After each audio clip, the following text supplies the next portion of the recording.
मुख्यमंत्री के प्रधान सचिव के साथ चल रही सर्व कर्मचारी संघ की बैठक रही बेनतीजा। सुभाष लांबा ने कहा, नहीं बनी किसी मुद्दे पर सहमति। 3 घंटे तक चली थी बैठक।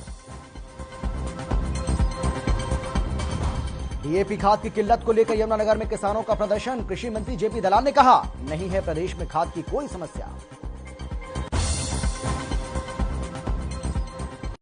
हतिया में हर खबर हरियाणा की खबर का हुआ बड़ा असर। छात्रों को मिली बस की समस्या से निजात। खालसा शताब्दी और महिला कॉलेज के छात्रों के लिए है मेरा गांव मेरा देश का।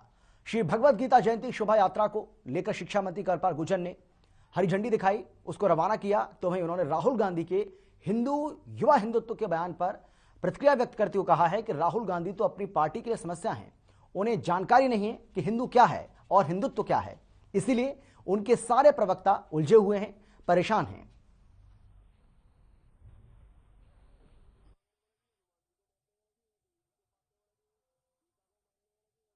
अपनी पार्टी के लिए एक बहुत बड़ी समस्या है। अभी उनके जो प्रवक्ता हैं वहां बैठे हैं, वो कोई जवाब तो दे नहीं सकते इसका कि वो क्या कहेंगे। अब ना उसने हिंदू का पता ना हिंदुत्व का पता, इसलिए वो कहता है। और अभी जो एंकर है उसने पूछा भी है कि कोर्ट ने क्या कहा। जो कोर्ट ने कहा कि हिंदुत्व जो है वो वे ऑफ लाइफ है, जीने का तरीका है, आप उसको किसी संप्रदाय से नहीं जोड़ सकते। यहाँ तो भगवान श्री कृष्ण को मानने वाले भी हैं, राम को मानने वाले भी हैं, हनुमान जी को मानने वाले भी हैं, देवी जी को मानने वाले भी हैं, गीता को मानने वाले भी हैं, वेद को मानने वाले ऐसे भी हैं जो खुशी को भी नहीं मानते। तो यहाँ अपना अपना तरीका है। इस प्रकार की छूट यहाँ जिस प्रकार से दी गई वही हिंदू। राज्यसभा के 12 सांसदों के निलंबन का मामला लगातार गर्माता जा रहा है। कांग्रेस समेत तमाम विपक्षी पार्टियां इस फैसले का विरोध कर रही हैं। आज संसद भवन से लेकर विजय चौक तक विपक्षी दलों ने मार्च निकाला, जिसमें कांग्रेस नेता राहुल गांधी और कांग्रेस के राष्ट्रीय प्रवक्ता रणदीप सिंह सुरजेवाला के साथ ही तमाम विपक्षी दल के नेता इसमें शामिल हुए।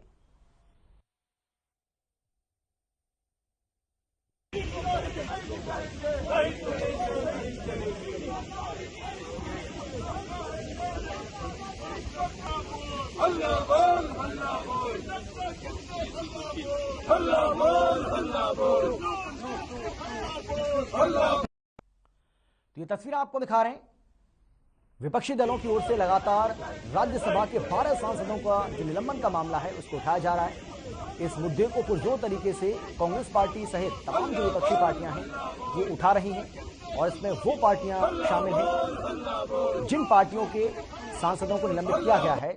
कांग्रेस पार्टी भी इस मुद्दे को पूरी तरह से उठाने की कोशिश कर रही है, भुनाने की कोशिश कर रही है।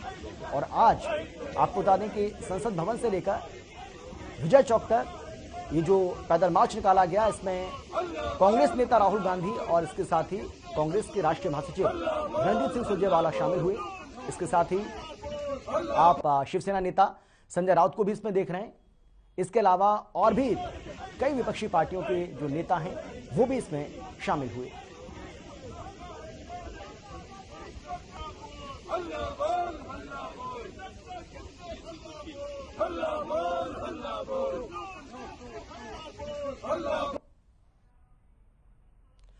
किसान आंदोलन के खत्म होने के बाद सोनीपत कुंडली सिंगू बॉर्डर खोलने का इंतजार अभी भी रहेगा।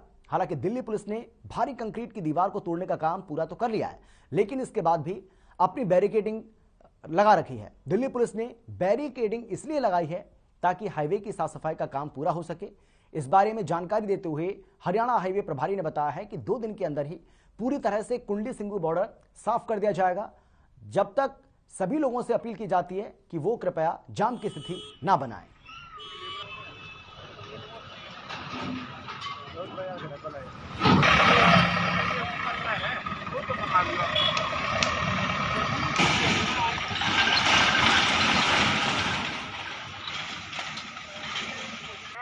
सभी ध्यान से सुने। आप सभी लोगों से अनुरोध है कि आप अपनी जो गाड़ियां रोड पे खड़ी हैं उनको साइड में कर लें, ताकि जो कार्य चल रहा है उसमें कोई बाधा ना हो।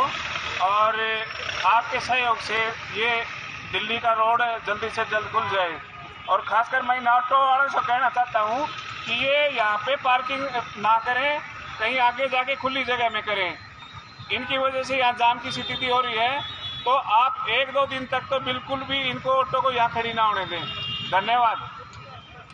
तीन कृषि कानूनों को लेकर 26 जनवरी के बाद जो दिल्ली पुलिस ने जो बैरिकेड लगाए गए थे या जब दीवार लगाई गई थी या अनेक तरह के यहाँ पर जो है दिल्ली किसानों को ना आने दिया जाए ऐसी दीवार यहाँ पर बनाई गई थी, अब वो पूर्ण तरीके से हटा दी गई है।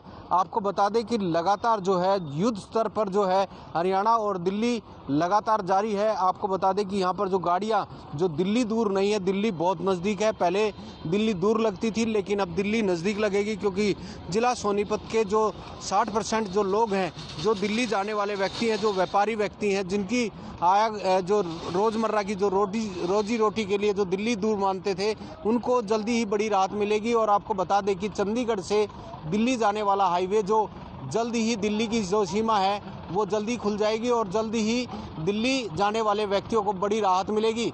हर खबर के लिए सिंघू बॉर्डर से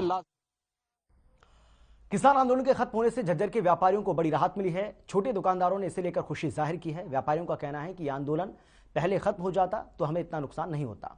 इसके साथ ही दुकानदारों का यह भी कहना है कि लाखों रुपए का नुकसान इस आंदोलन के चलते उनको हुआ है। अब रास्ते खुलने से दुकानदारों की उम्मीदें बढ़ गई हैं। आपको बता दें कि टीकरी बॉर्डर से आवागमन अब सुचारू रूप से शुरू हो चुका है।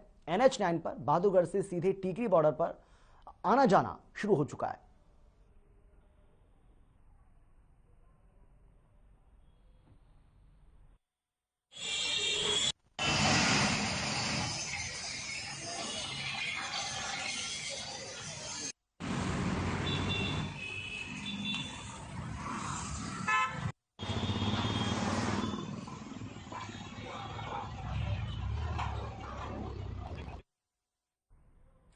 परिवहन मंत्री मूलचंद शर्मा ने बयान देते हुए कहा है कि किसानों के घर वापस होने के बाद ज्यादा से ज्यादा इंटर स्टेट बसें चलाई जाएंगी।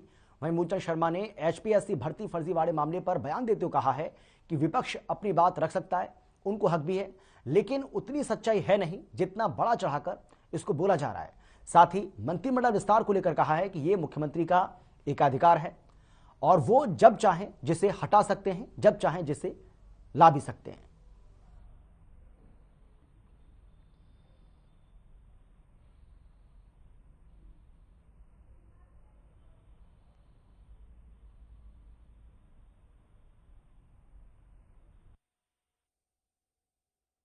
ये विपक्ष को अपनी भूमिका निभाए, विपक्ष अपनी बात रखनी चाहिए, विपक्ष अपनी बात रख सकता है और लोग उम्मीद भी करते हैं विपक्ष अपनी बात रखे, पर सच्चाई है नहीं। जिन तथ्यों में जिनकी बात करें वो तथ्य रखे जाए जिनमें सच्चाई हो। ये बात करना तो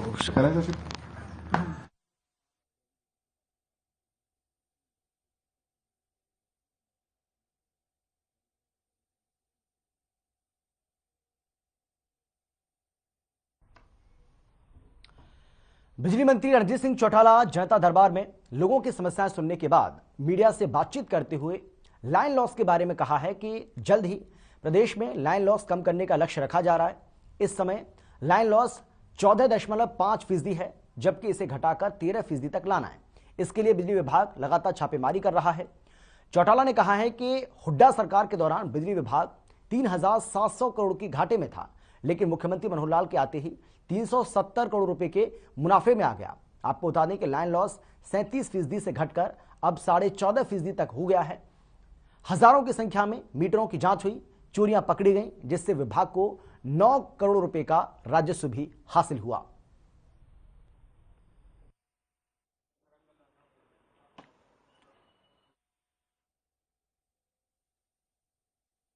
इसको शुरू में है जब हुड्डा साहब से टेक ओवर करा, बीजेपी की सरकार बने तो माननीय मुख्यमंत्री जी के पास था और तब से उन्होंने फाउंडेशन इतनी मजबूत करी कि 3700 करोड़ का जो घाटा था उनके वक्त ये आप ये समझे कि 370 करोड़ रुपया प्रॉफिट में आ गया था।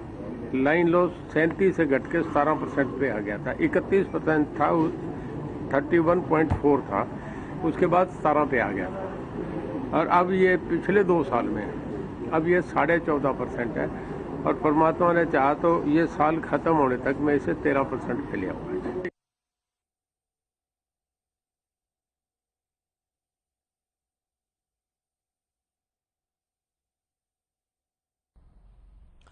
और चलिए बात करते हैं यमुनानगर की। यमुनानगर में किसानों को पिछले कई दिनों से खाद नहीं मिल पा रही है, जिसके चलते कई किसान संगठनों के बैनर तले किसानों ने सचिवालय के बाहर जोरदार प्रोटेस्ट किया।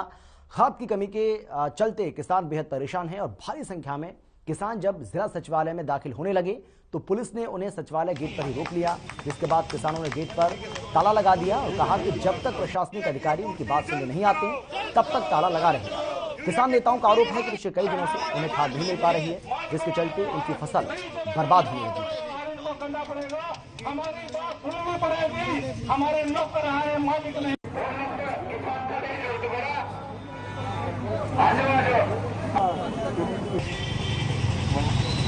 खेती की कमी रही तब हमने थोड़ा मैनेज कर लिया। चलो, किसानों को यूरिया खाद की जरूरत है। बिजाई के समय डीएपी नहीं मिला और आज सिंचाई करके जब फसल पैदा करने का समय है तो आज यूरिया की बहुत कमी हमारे जिले में है। आज तक भी हमारे यमुनानगर जिले में जो रैक खाद का लगता है आज तक भी पूरा रैक नहीं लगा, जिस कारण किसानों को लंबी लंबी लाइनें में खड़ा होना पड़ता है। सेंटर पर जरूरत होती है हजारों कट्टों की और मिलते हैं 100 या 200 कट्टे आते हैं। कई कई किलोमीटर की लाइनें लगती हैं। जिस समस्या को लेकर कई बार ज्ञापन दिए डीसी साहब को, लेकिन कोई सुनवाई नहीं हुई।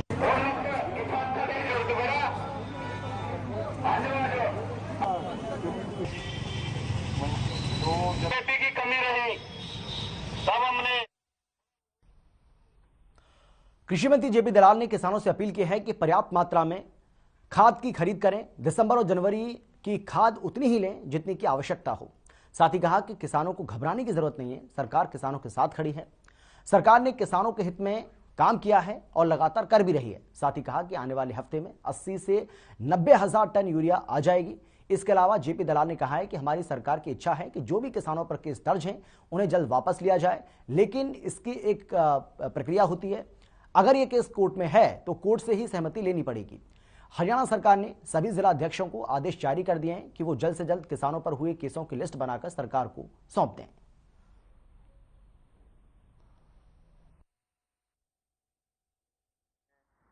पूरी यूरिया है। देखिए, इस पूरे सीजन के अंदर जो यूरिया की खपत हुई थी हमारे यहाँ 5,76,000 मीट्रिक टन की हुई थी और कल तक हमने 6,11,000 मीट्रिक टन यूरिया दुकानों पे उपलब्ध करा रखी है, जिसमें से लगभग 5,56,000 मीट्रिक टन यूरिया बिकी है और आने वाले हफ्ते के अंदर हमारे पास लगभग 80-90 हजार मीट्रिक टन यूरिया और आ जाएगी। हमारी जो भी ज़रूरतें हैं यूरिया की वो भारत सरकार हमें दे रही है। आ रही है सर कि फिलहाल यूरिया की कमी बनी हुई है सर, फिलहाल प्रदेश में यूरिया का क्या कोटा है?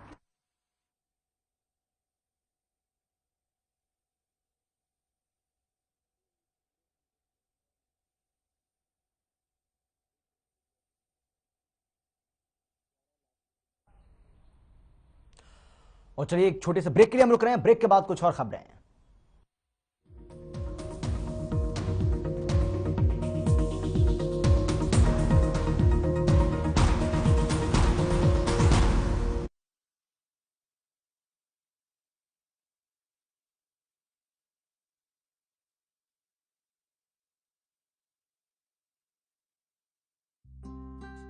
पापा देखो मेरा नया डॉल हाउस, इसमें फ्रिज है, एसी है और वॉशिंग मशीन है। पापा, कोई भी एमसीबी लगाने से ऐसा आपके घर के साथ भी हो सकता है, इसीलिए लगाएं सिर्फ माइक्रोटेक एमसीबी और आरसीसीबी जो आपको बचाएं शॉर्ट सर्किट, ओवरलोड और शॉक से। Microtek MCB, taking safety to the next level. Freedom scooter की निकली सवारी, आजादी की नई उमंग उकाया फ्रीडम के संग 11 करोड़ से भी ज्यादा भारतीयों का भरोसा। उकाया इलेक्ट्रिक व्हीकल।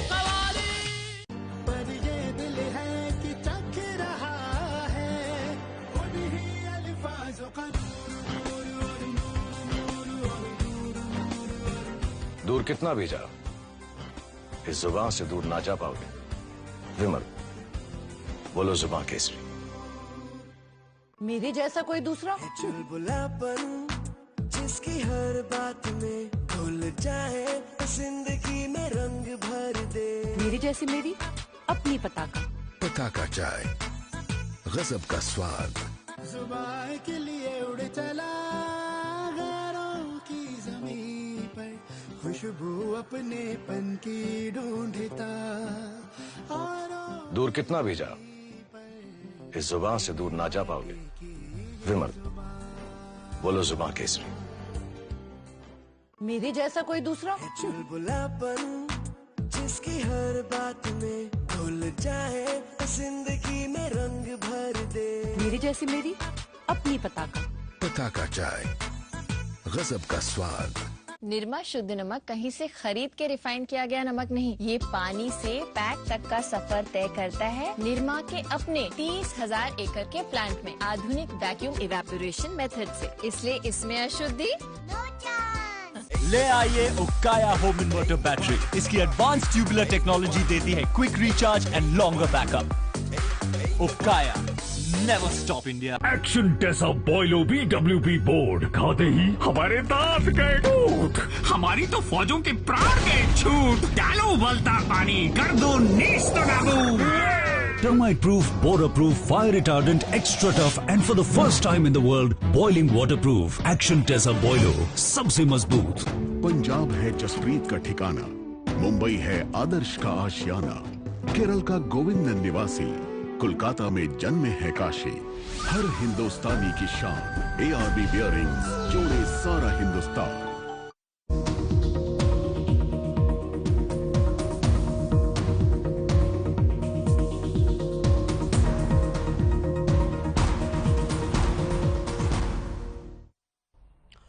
ब्रेक के बाद आपका स्वागत है और बात करेंगे चरखी दादरी की।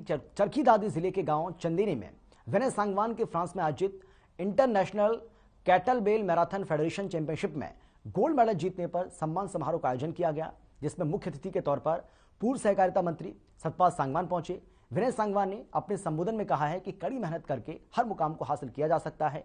वहीं विनय सांगवान ने बताया कि उनका सपना था कि देश के लिए गोल्ड मेडल लेकर आए ताकि देश का नाम रोशन हो। विनय सांगवान ने यह भी कहा है कि इस उपलब्धि में बहुत सारे लोगों का सहयोग मिला। और चलिए खबरों में आगे बढ़ते हैं और अब बात करेंगे यमुनानगर की। यमुनानगर में नंबरदारों ने जिला सचिवालय पर प्रोटेस्ट किया। सरकार से नंबरदारों की नियुक्ति पर प्रतिबंध लगाने वाले आदेश को वापस लेने की मांग की है। नंबरदार एसोसिएशन के प्रदेश प्रवक्ता शिव कुमार का कहना है कि सरकार ने नंबरदारों की नई नियुक्ति पर प्रतिबंध लगा दिया है और इसके लिए पूरे प्रदेश की तहसीलों में पत्र भिजवाए हैं, जो कि सही नहीं है। अगर जल्द ही सरकार ने इन पत्रों को वापस नहीं लिया तो सरकार के खिलाफ आंदोलन तेज किया जाएगा।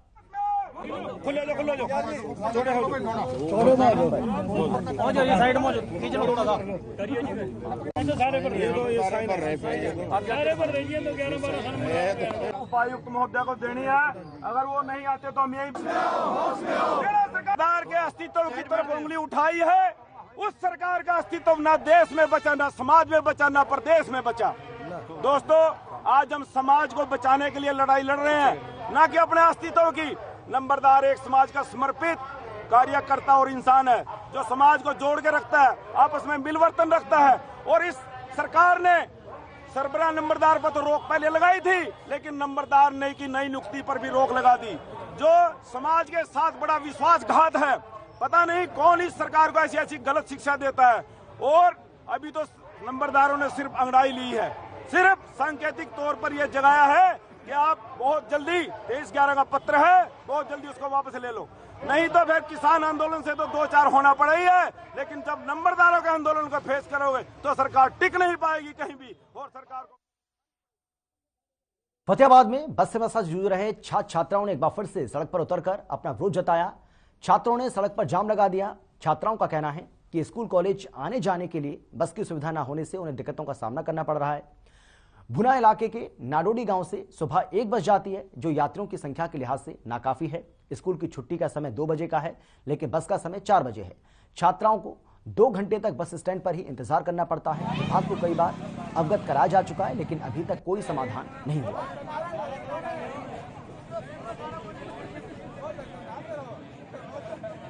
हड़ताल की थी और हमारी जीएम साहब से बात हुई है और जीएम साहब ने हमें आश्वासन दिया है कि हमारी जो 2 मांगे हैं बसों के लिए लेकर वो मांगे पूरी की जाएगी, और अगर वो मांगे पूरी नहीं करते हैं तो हम कल फिर से यही हड़ताल करेंगे।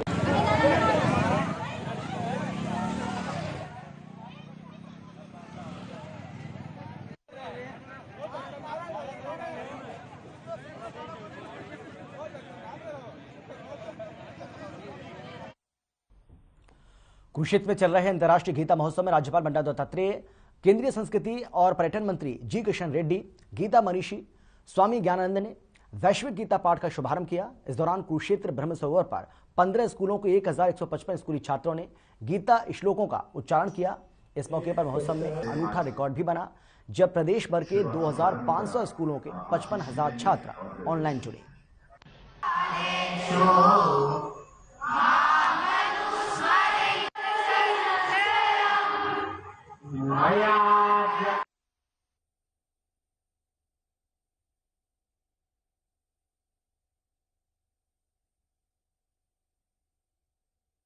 कृष्णा सर्किट कंप्लीट नहीं हुआ है।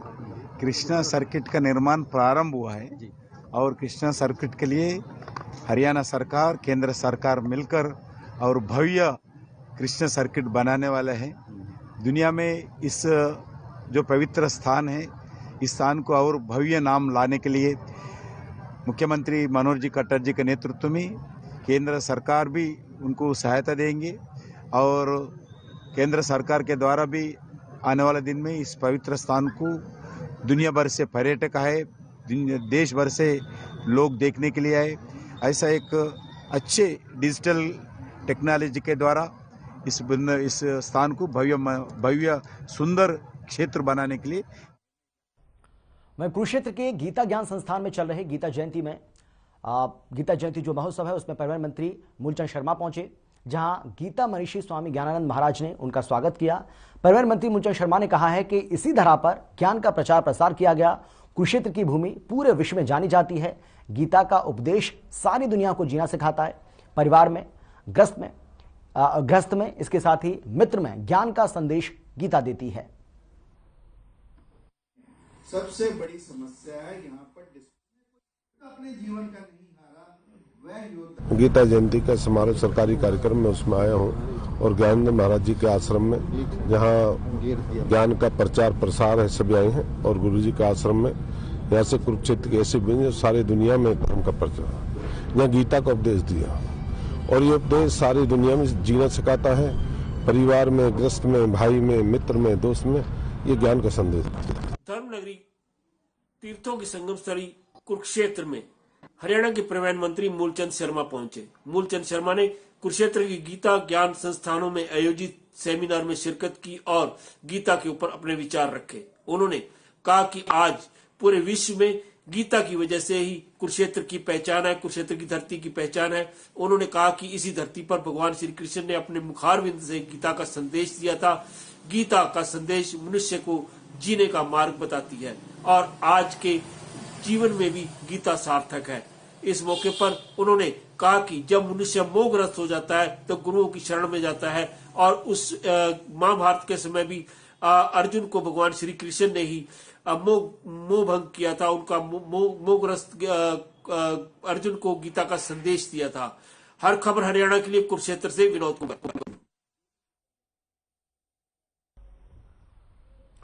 और इसके साथ मेरा गांव मेरा देश में फिलहाल इतना ही। छोटे से ब्रेक के बाद फौरन लौट रहे हैं। आप देखते रहिए हर खबर हरियाणा।